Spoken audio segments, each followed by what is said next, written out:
Good morning! Today is a Monday. So, pupunta akong gym. Pero, magkikita kami ni Mama mamaya sa Walter. And this time, tuloy na siya.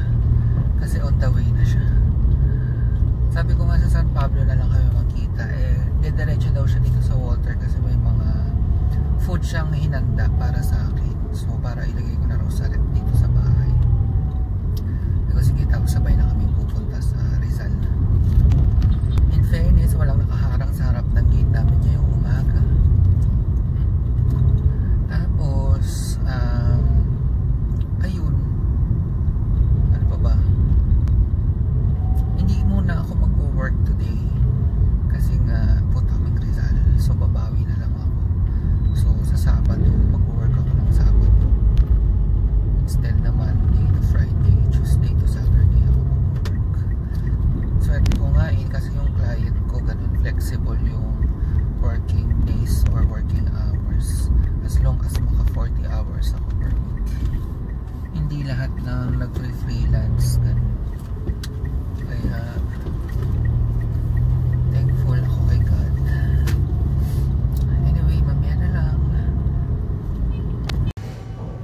Yeah, dito na ako. Ito yung parang dance studio, pero magsi-circuit training daw ako ngayon. Bahay na ako. Wina-walking ko lang yung mga babies, tapos maliligo ako, then diretso na akong San Pablo. Nasa bus na si Mama. Hindi na kami dito sa Walter magkikita kasi mas matatagalan eh. Mas maganda magkita na lang kami sa San Pablo. Kasi kung hihintayin ko pa siya dito, baka 1 na siya dumating. Tapos biyahe pa namin papunta din. Kung aalis ako ngayong 11, magkita kami ng 12 doon sa San Pablo. Sakto. On the way na ako sa San Pablo. So, dito na ako sa San Pablo Central Terminal. Hintay ko sa mga. Nauna ako sa kanya. Pero malapit na ako. Nandiyan na yung bus na sinasakyan ng Mama. Tingnan natin. Ayun na nga siya. Kahit ako.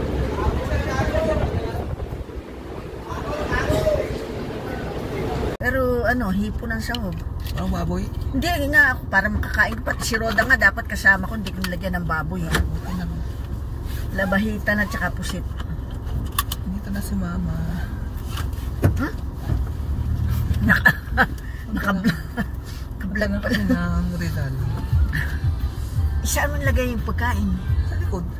Doon? Oo. Okay. Is that 2X? Good enough for you? Oyo, salad, oh. Large email. Large email, okay. Parang ang lalim ng pool. Parang ang lalim. Parang malalim nga. Para i-shot. Ito hindi.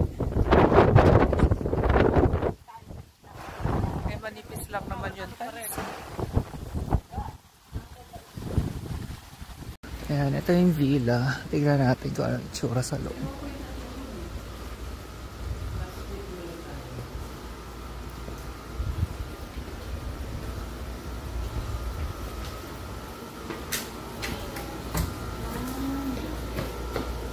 Dalawa naman yung kama eh. Yan, tapos na kami dun sa lakeside. Nagkainan lang dun. So, ito na ang ating update as of Feb 12. Kung tama ba yung date. Dito na tayo sa ating pinapatayong bahay sa Rizal, Laguna. Tingnan natin kung ano yung mga nabago. Ayan, andito si Mama. Pwede rin kayo magawa dito ng Ito na, gate. daan, mapasok sa kotse. Ayan, garahe. Garahe na yun. Hindi ito, ibig sabihin pwede rin dito sa likuran. Oo, hindi na raw lalagyan ng sa harang dyan. Kami na mag-gate. Kami maglalagay ng gate. Pero may bakod kasi dapat yan. Pero wag na nga. Oo nga, may bakod. Babakuran daw yan. Yan, may semento na sa loob.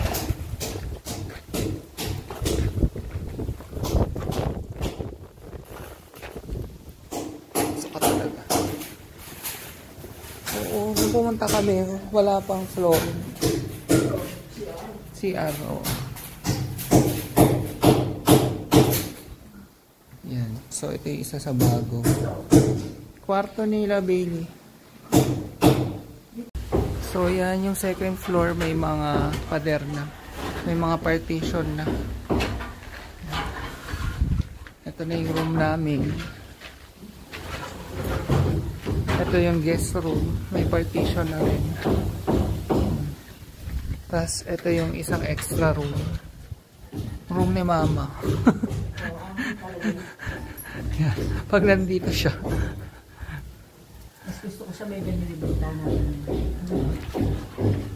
Yan ang view. May view din naman.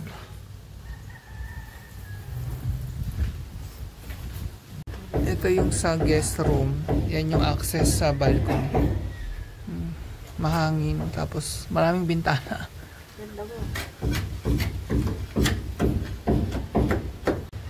Ayan, may kapitan na rin pala ng bubong. May mga bakal na sa taas.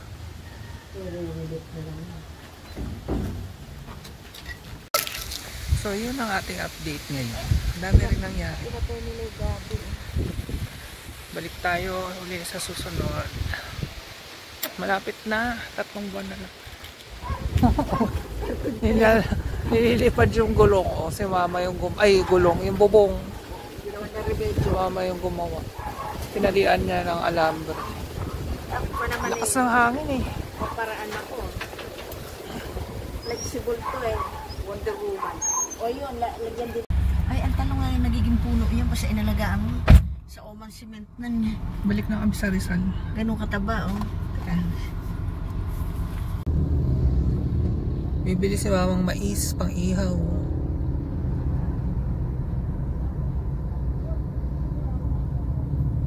Dito yan sa bypass. Parang may pintura na agad yung ano.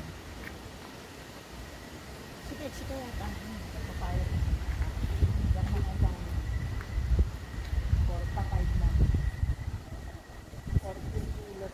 Okay lang yun. Ay, dadagdag na lang paunti-unti. Si Uling, yung pang madaling matunaw.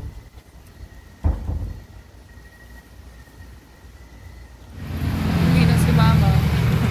Naghintay kami ng bus dito sa bus stop.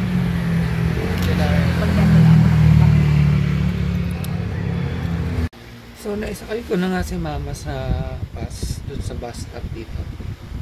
Ako na naman mag-isa dito. Pag yung bagong mag-isa ako, nalulungkot ako. Sabi ni Mas, sepangs daw yun. Kasi kunyari aalis siya, yung first day talaga malungkot ako. Tapos pag aalis si Mama, yung una, nung umalis yung family ni Mahal, magkasama pa kami. Pero nalungkot pa rin ako. Kahit magkasama kami. Ewan ko, may ganun ako. Yung pag nagkasama tayo kahit sandali lang. Tapos aalis ka, parang nalulungkot ako. Ayan. Pero bukas okay na ulit. Tsaka naman, malapit na rin umuwi si Mahal. At yung isang tita ko pala sa Bulacan, baka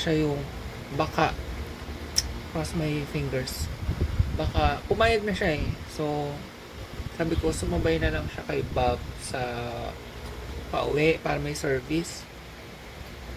Sana talaga matuloy na. Siya yung kukunin namin dito na mag-aalaga sa mga babies, maglilinis, tsaka yun, marunong magluto yun. So isa yun sa mawawalang burden sa akin na magluluto. Kasi pag nag-work ako online, tapos magluluto pa ako, ang hirap din. Kasi makaka-work ako tuloy-tuloy. Balitaan ko kayo, sana talaga. Ano yun, asawa ng tito ko dun sa Bulacan. Kung alam ko na-i-vlog ko na ba yun? For sure.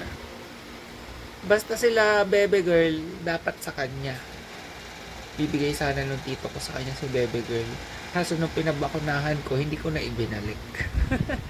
So yun, mahilig din siya sa mga aso. Marami rin silang aso. Tsaka yung lola ni Bebe Girl galing sa kanya. Nanay ni Winnie at ni Panther. Si Chichi. Kung hindi ako nagkakamali. May mga nakatambay na ibon dito sa harap ko habang nag-work ako. Tingnan ko kung kayang kuhanan ng camera ng phone.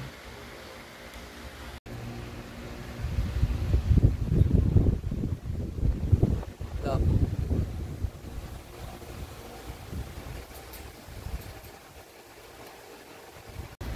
For lunch, ano ba yan? Pumipiyok pa. For lunch, yung gulay na binili namin ni Mama sa Macau, binoil daw niya, tapos freezer niya, tinirahan niya ako. Ayan. Nilagyan ko lang ng oyster sauce, ng bawang, tsaka ng sesame oil. Tapos nagprito ko ng orlean, tsaka squid ball. Rice. Hindi ko sure kung makakain na ako nitong gulay na to. So, tikman ko na lang ulit. Pero ang bango niya, ang masarap. Hindi ko alam kung broccoli ba to, dahon ba, o ewan.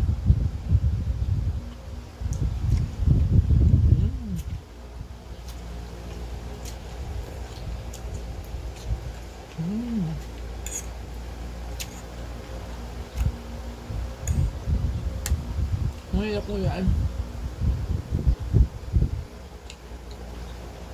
Ang sarap. Hindi ko alam kung may ganito dito. Baka meron naman, kaya lang baka mahal.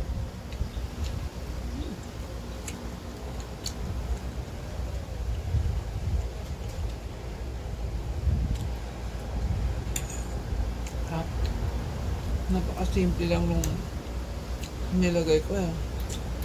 Sabi kasi ni Mama yun na oyster sauce.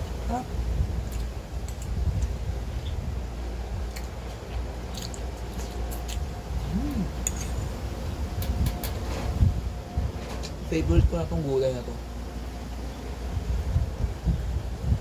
Alam mo na ako.